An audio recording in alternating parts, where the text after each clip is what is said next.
Yodingizda bo'lsa, 16-iyunga o'tar kechasi Toshkent shahrida yuz bergan mudhish avariya haqida xabar bergan edik. Unda 3 kishi halok bo'lgandi.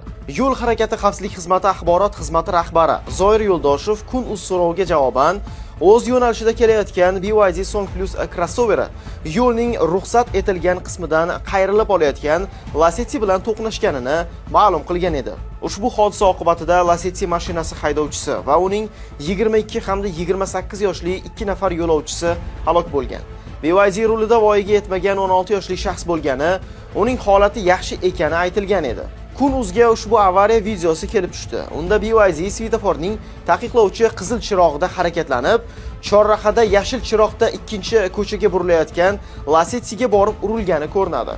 Shuningdek, harakat paytida BYDning davlat raqami yechib qo'yilgani aytilmoqda. Albatta, 3 kishining o'limiga sabab bo'lgan ushbu avariya kimning aybi bilan sodir etilganiga tergov va sud organlari huquqiy baho beradi.